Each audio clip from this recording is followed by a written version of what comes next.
Hang on a minute.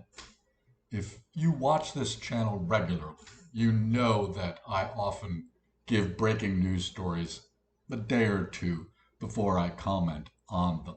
So you won't be surprised at all that I've adopted just that strategy with the story of the failure of Ohio Republican Congressman Jim Jordan to become the Speaker of the House of Representatives, which took place last Friday by means of a secret ballot of his fellow congressional Republicans, that is, in the House.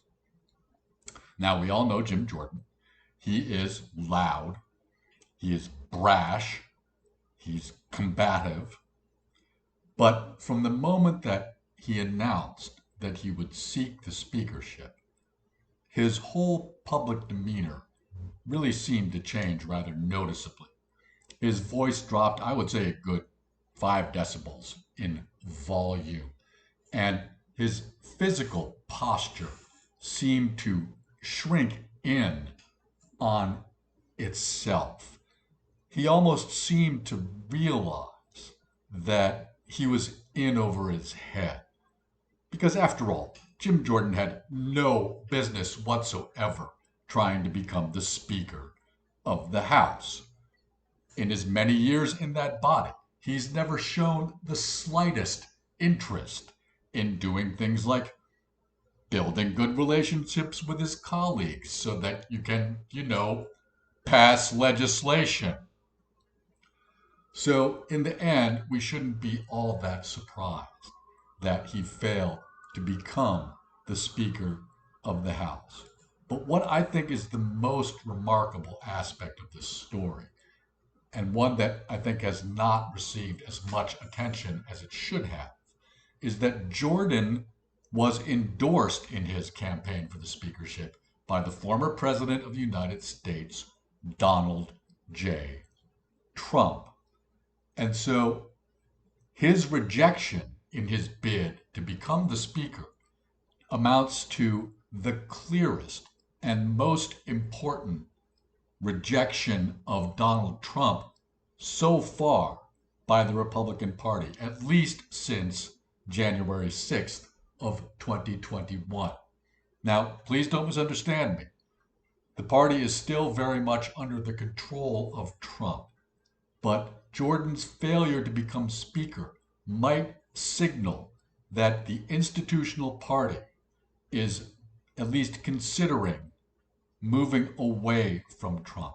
And this needs to happen if the poison that Trump has been injecting into the veins of our political system for years now is ever to be expunged from that system. Republicans have to be part of that process. You and I can oppose Trump as much as we want, but unless Republicans begin to do so, his influence upon the American body politic will remain. Perhaps this is starting to happen, but even if it isn't, this is an opportunity for Democrats. They need to hang this around the neck of the entire Republican Party by saying Jordan equals Trump equals loser.